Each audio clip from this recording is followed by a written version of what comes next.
아멘. 영광의 말씀을 주님께 돌리십시다. 우리나라의 고대 나라 중에서 사만이란 나라가 있습니다. 사만 시대라고 역사서에는 기록되어 있는데요. 마한, 변한, 진한 이렇게 세 나라가 이 부족 국가가 한국에서 사만이라는 나라를 만들어서 지냈는데, 이 사만이라는 나라에 이 특별한 공간이 있었습니다. 소도라는 공간인데요. 얼마나 많이 있었는지 정확하지는 않지만 곳곳에 아마 이런 소도를 두고 있었던 것 같습니다. 여기에 죄인들이 들어가면 함부로 잡지를 못하는 것이죠. 이 신성한 구역이라 그래가지고 이 도둑질을 했다든지 뭔가 자기가 생명이 위험한 사람들은 이 소도로 도망을 갔습니다. 그러면 그곳에 나올 때까지 일단은 보호를 받았습니다. 이것이 너무 부러웠는지 중국 역사가들은 고대 문서에 이 소도에 관해서 비평을 합니다. 고대 문서 중에서 이 소도가 있는 것이 특별히 중국 기록에서 발견할 수가 있는데요. 중국 사람들은 그렇게 이야기해요. 이 한반도에 있는 사람들이 도둑질을 대하라는 것은 소도가 있기 때문이다. 그러니까 그런 고대 문화 중에서 사람을 보호하고 생명을 중시하는 문화가 있는 것이 중국 역사들에게는 되게 부러웠던 모양입니다. 그래서 역사를 왜곡하고 비꼬는 모습을 볼 수가 있습니다. 우리 선조들은 아무리 죄인이라도 함부로 죽이지 못하도록 어떤 일정 공간에서 사람이 보호받도록, 일정간 보호받도록 해주는 그런 기간을 가지고 있었습니다. 성경에도 이런 공간이 있습니다. 오늘 성경에서 우리가 읽은 도피성입니다. 하나님은 내 족속에게 48개의 성읍을 주셨습니다. 이 48개의 성읍 중에서 6개 성읍, 요단 동편 땅에, 요단강 동편 땅에 3개 성읍, 요단 서편 땅에 3개 성읍을 해서 도피성이라는 곳을 만들으라고 이야기를 했습니다. 오늘 성경에도 쭉 자세히 읽어보면 그 내용이 나오지만 이 도피성은 어떤 곳이냐? 죄 지은 사람이 쉽게 도망가서 숨을 수 있는 공간입니다. 특별히 구약에서는 사람을 죽이면 반드시 그 죽인 사람을 형제나 아니면 가족이 죽여야 했습니다. 피는 피로 이렇게 보복하는 문화가 있었어요. 성경에도 그렇게 보복하라고 했기 때문에, 그래서 부주 중에 사람을 죽이면 생명이 위험해진 거죠. 그래서 이들은 도망갈 수 있는 공간을 만들어서 이들이 일정 수준 재판을 받을 때까지 이게 부지 중에 지은 죄인지 고의적으로 지은 것인지 그렇게 재판을 받을 때까지 보호받을 수 있는, 그리고 부지 중에 지은 죄라면 그곳에서 나오지 않아서 누군가 그를 죽이지 못하도록 보호받을 수 있는 그런 공간을 만들어 놓은 것이 성경의 도피성입니다. 이 도피성에는 대제사장이 죽을 때까지 이 사람들은 머물렀다가 대제사장이 죽으면 자유를 얻어서 해방될 수 있었습니다. 우리에게도 오늘날 도피성이 있습니다. 그 도피성이 무엇이냐? 예수 그리스도이십니다. 인간은 누구나 죄인이기 때문에 로마서는 그것을 이야기하고 있는데요. 인간은 다 죄인이라는 거죠. 유대인들도 예수님, 아니 하나님을 믿었다고 구약의 죄인이 아니냐? 죄인이라고 이야기하고 있어요. 이방인은 당연히 죄인이겠죠. 그래서 로마서 3장은 온 인류가 다 죄인이다. 하나님의 영광이 이르지 못했다. 이렇게 말하고 있습니다.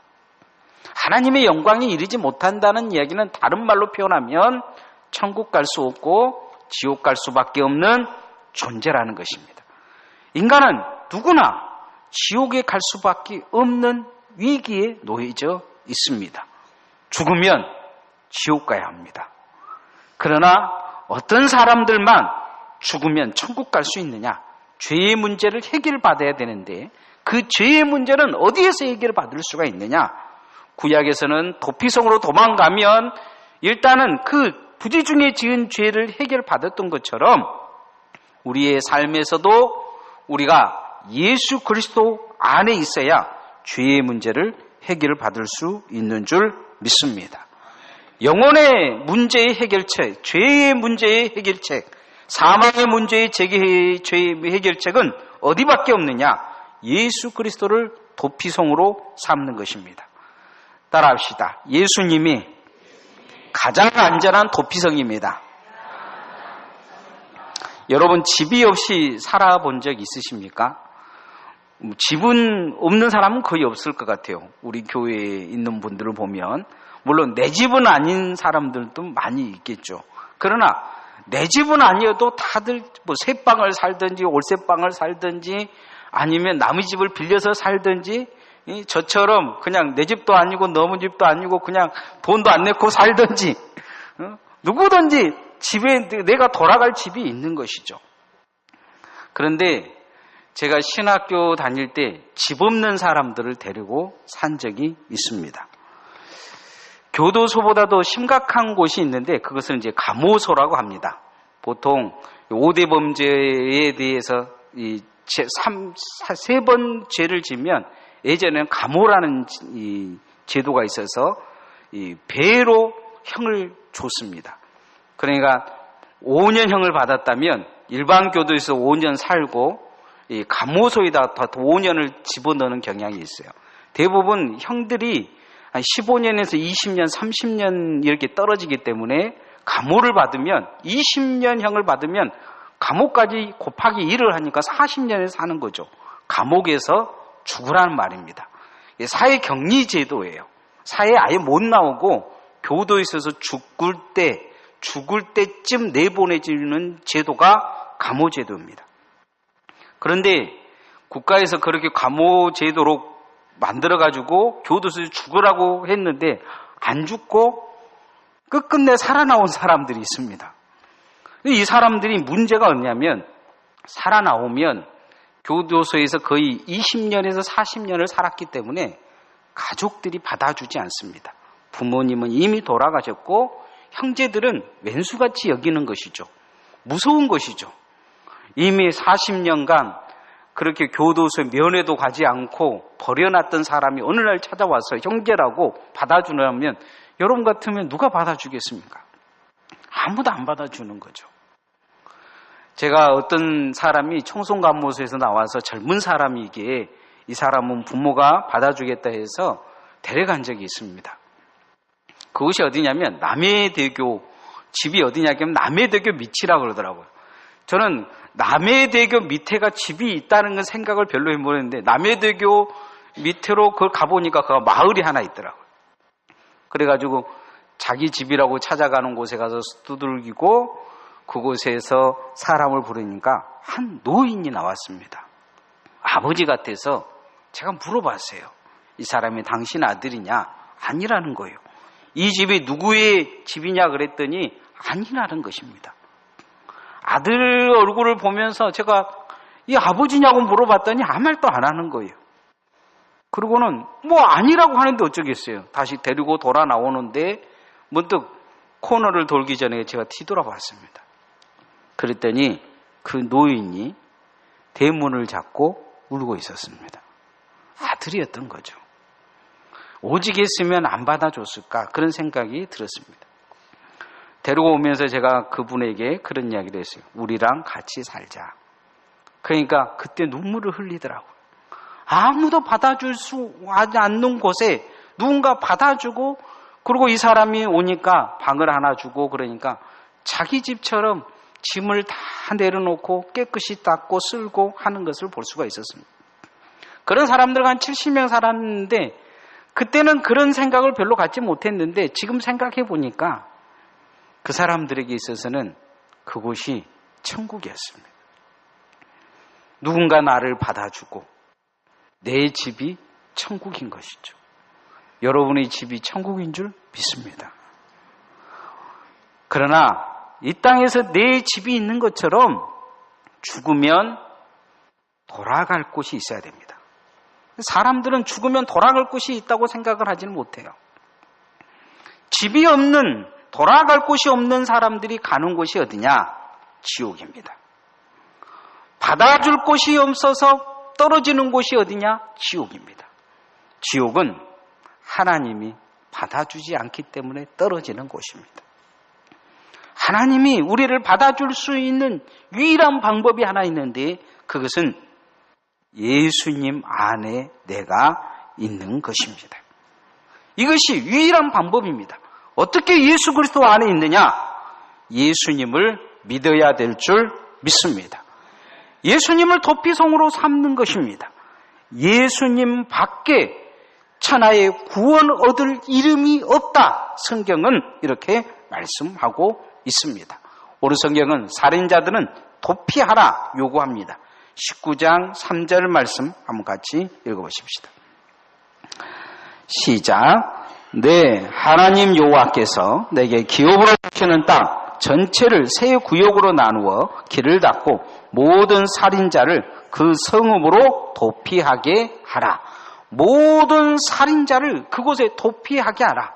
어떤 사람이든지 누구든지 일단 사람을 죽이면 보호받게 하라. 이야기입니다. 재판받기 전에 고의적으로 했는지 안 했는지 나중에 드러나게 되겠지만 일단 도피해서 이 사람이 죽지 않게 하라. 이렇게 말하고 있는 걸 보게 됩니다. 인간은 죽으면 반드시 도피해야 될 공간이 있는데 그것이 누구냐? 예수 그리스도임을 믿으시기 바랍니다. 예수님 없으면 지옥 갑니다. 히브리서 6장 18절은 믿는 자들을 가리켜 피난처를 찾는 자라고 이야기를 하고 있습니다. 피난처가 있다는 거예요. 여러분, 전쟁이 나면 피난 가는 곳이 있는 사람과 피난 갈 곳이 없는 사람의 차이가 분명히 나타납니다. 숨을 곳이 있는 사람은 그곳에 가서 꼭꼭 숨고 생명을 보존하지만 숨을 곳이 없는 사람은 결국 전쟁의 피해자가 될 수밖에 없습니다. 구약에도 대제사장이 죽어야 이 도피성에서 살아나올 수 있는 이 사람의 마음에 도피성은 생명의 자신이 생명의 보호처였습니다. 우리도 예수 그리스도가 우리의 생명의 보호처임을 잊어버리지 말고 주님 잘 붙들 수 있기를 소원합니다. 오늘날에 많은 이단들이 나타나서 자기를 믿으면 자기가 전한 말을 들으면 구원을 얻는다고 이야기를 합니다. 어떤 사람들은 그런 이야기를 해요. 목사가 들려준 말이 어리석어서 이 시대의 사람들이 지옥에 빨려 들어간다. 그런 이야기를 해요. 언뜻 들어보면 맞는 이야기 같죠? 그러나 여러분, 목사가 들려주는 말이 중요한 게 아니고 하나님의 말씀이 예수 그리스도를 믿어야 구원을 얻는다고 말씀하고 있습니다. 이 말씀이 여러분을 구원할 줄 믿습니다. 예수 그리스도를 의지해야 됩니다. 예수 그리스도밖에 없습니다. 그 누구도 나의 죄를 해결할 방법이 없어요. 하나님 말씀을 깨닫는다고 천국 가는 게 아니에요. 그가 같이 어리석은 말이 어디가 있어요? 그러면 공부 많이 한 사람만 천국 가게요. 그래서 어떤 이단은 신천지 같은 경우에는 노인들은 잘 받아주지도 않아요. 요즘은 이제 받아준다고 하는데 10년 전만 해도 5년 전만 해도 60살 이상은 교회 데리고 오지 마라 그랬어요. 애들도 데려오지 말아 했어요. 왜냐하면 알아듣지 못하기 때문이라고 이야기하는 거죠. 중요한 것은 알아듣느냐 못 듣느냐가 중요한 게 아니고 예수님이 내 안에 있느냐 없느냐가 중요한 것입니다. 성경 말씀을 이해해서 천국 가는 게 아닙니다. 그렇다면 여러분 신구약 성경 처음부터 마지막까지 다 이해한 사람이 어디 있습니까? 그럼 다 지옥 가야죠. 깨달아 구원을 얻는 게 아니고 예수 그리스도께서 나를 위해 십자가에 못 박혀 죽으신 것을 믿음으로 구원 얻는 것입니다. 그 예수님을 도피성으로 삼아 천국에서 만나볼 수 있기를 소원합니다. 우리가 교회에서 만난 것도 좋지만 제가 여러분에게 정말 권유하고 싶은 건 뭐냐? 섬겨 나눔의 교회에 잘 다닌 것도 중요하지만 천국 가야 될 줄 믿습니다.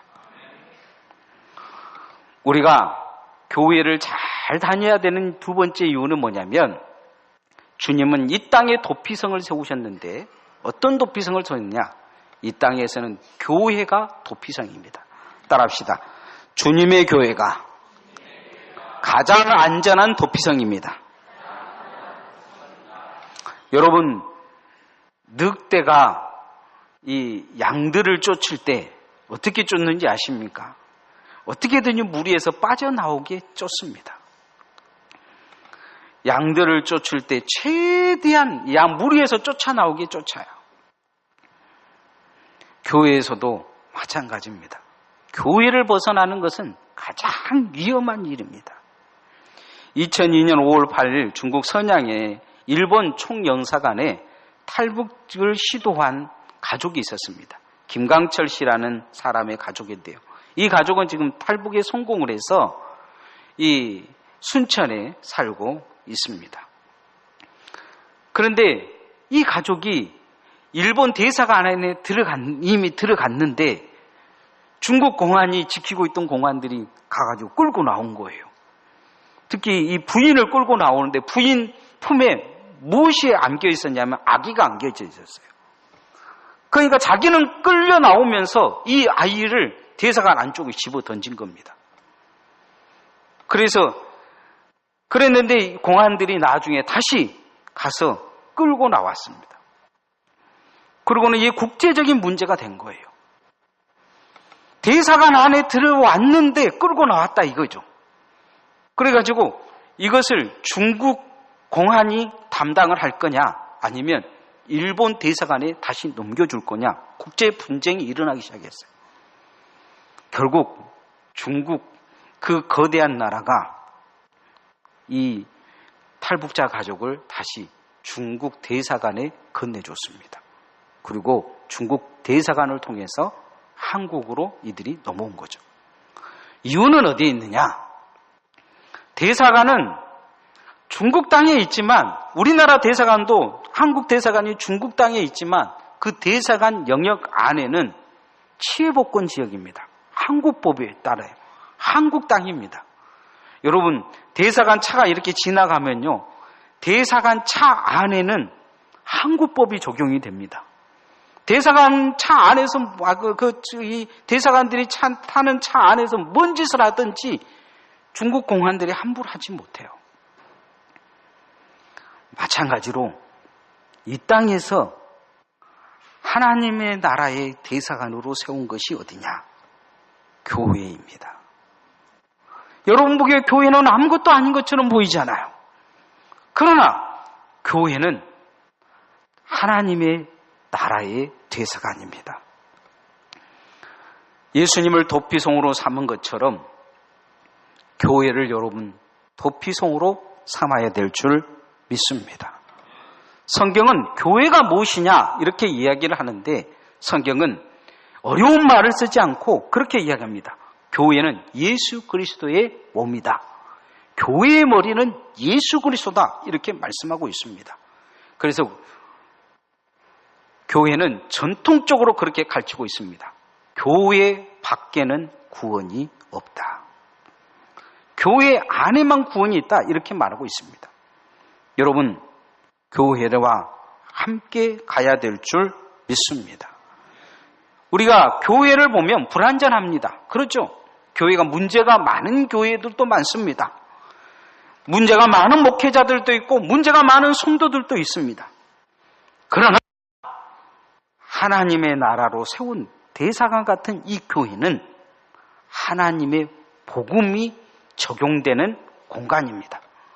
사람이 죄가 많고 죄가 없고가 문제가 아니고 교회가 문제 있고 문제 없고가 문제가 아니고 목사가 문제가 있고 문제가 없고가 문제가 아닙니다. 이들은 자꾸 그런 이야기를 해요. 교회가 문제가 있다. 그러니 교회가 가지고 있는 복음이 문제가 있다고 이야기합니다. 그렇지 않습니다. 여러분, 한국 대사관들이 외국에 나가서 얼마나 문제 있는 일들을 많이 일으킵니까? 그렇다고 한국 법이 문제가 있는 건 아닙니다.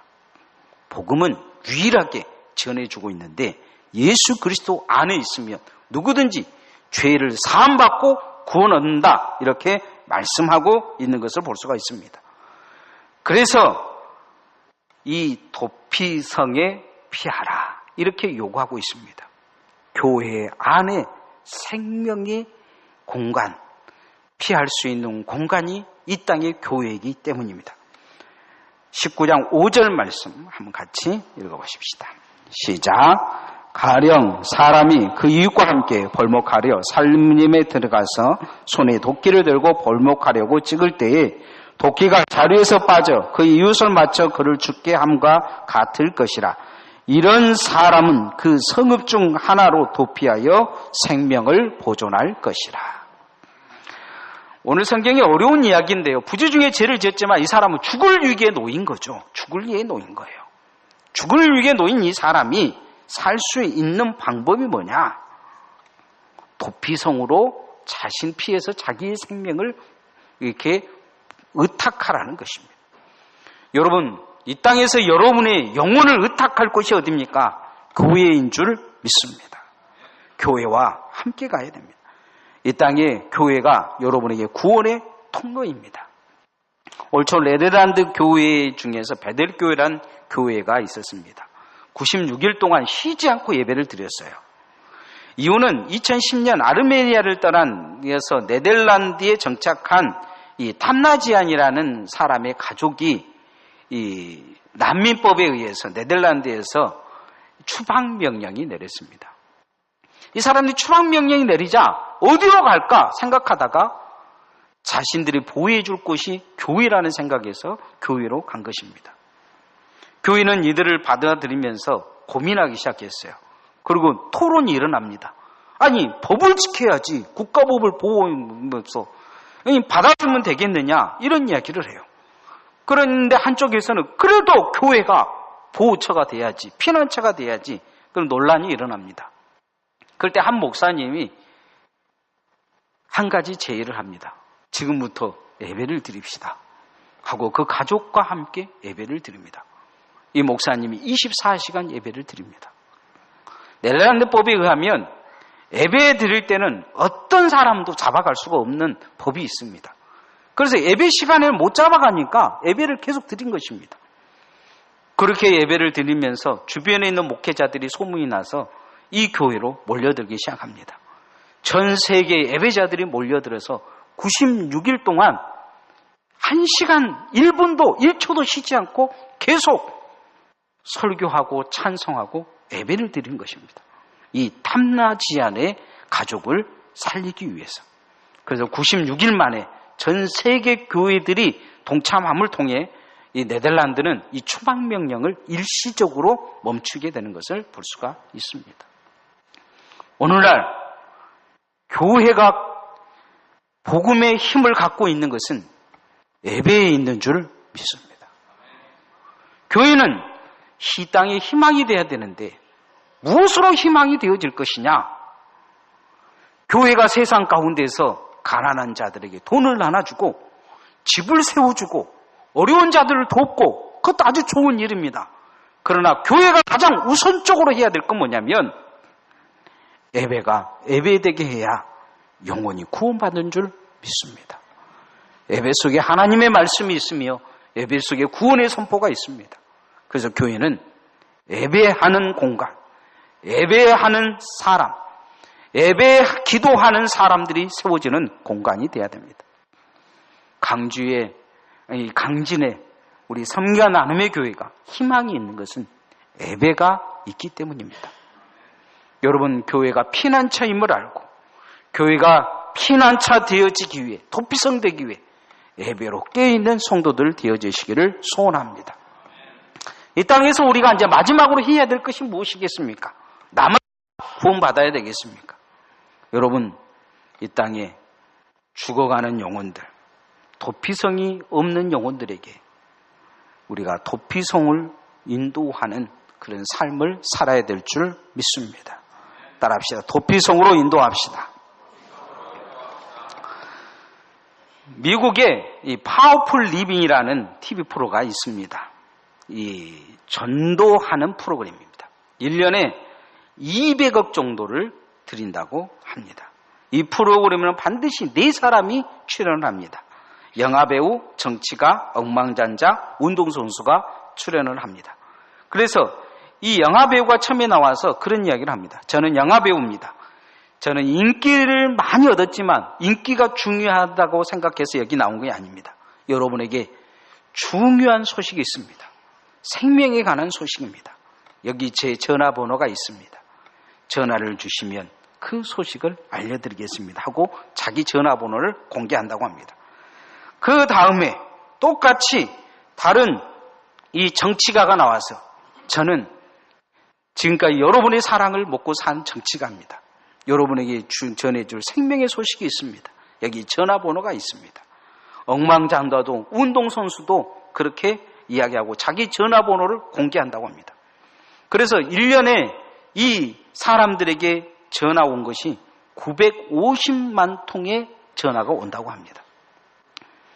여러분, 오늘 여러분의 전화번호를 제가 강진에 있는 모든 사람들에게 뿌리겠다고 하고 전화 오면, 복음을 전하라고 하면 여러분 어쩌겠습니까? 아마 이 정보를 마음대로 공유를 했다고, 제공을 했다고 난리가 날지 모르겠습니다. 자기 전화번호를 공개적으로 알리는 것은 쉬운 것이 아닙니다. 그런데 이 사람들이 왜 공개적으로 자기 전화번호를 공인인데 불구하고 누구든지 자기에게 전화하라고 요구하면서 그렇게 자기가 그리스도임을 드러내고 복음을 전하겠습니까? 그것은 예수 그리스도의 명령이 그 가슴 속에 있기 때문입니다. 나에게는 예수 그리스도의 명령이 내 가슴 속에 있는지 우리 자신을 뒤돌아봐야 합니다. 오늘 성경에 보면 하나님은 이스라엘 백성들에게 명령하십니다. 19장 10절 말씀 한번 같이 읽어보십시오. 시작. 내 하나님 여호와께서 내게 기업으로 주신 땅에서 무지한 피를 흘리지 말라. 이같이 하면 그의 피가 내게로 돌아가지 아니하리라. 무죄한 피를 흘리지 말라. 그리고 이 피가 내게로 돌아가지 않게 하라. 다시 말하면 무슨 말입니까? 도피성으로 인도하는 그것에 대해서 가르쳐주고 전해주지 않으면 그것은 무지한 피를 흘리는 것이다. 이렇게 말하고 있는 것입니다. 오늘로 말하면 전도하지 않으면 무지한 피를 흘리는 것이다. 이렇게 말하는 것이죠. 하나님은 에스겔서에 보면 에스겔 선지자에게 에스겔 선지자를 부르시면서 그런 이야기를 합니다. 파수꾼이 되라 이야기하시면서 네가 전하지 않으면 이 사람들이 흘리는 모든 피값은 네가 책임져야 될 것이다. 그 죄는 너의 죄다 이렇게 이야기하십니다. 그러나 에스겔이 하나님의 말씀을 제대로 전하면 그 피값은 말씀을 듣고 그 말씀대로 살지 않는 사람들에게 돌아갈 것이다. 이렇게 말씀하고 있습니다. 오늘 강진의 섬김과 나눔의 교회 성도들은 이 시대의 파수꾼의 역할을 잘 감당해야 될 줄 믿습니다. 저희 교회는 총동원 전도주의를 1년에 2번 하고 있습니다. 한 번은 부활절 때 하고 한 번은 추수감사절 때 하고 있습니다. 이제 부활절이 다가오고 있습니다. 여러분, 한 영혼이라도 주님 앞에 깨어 전하며 인도하는 주님의 종들 되어지시기를 소원합니다.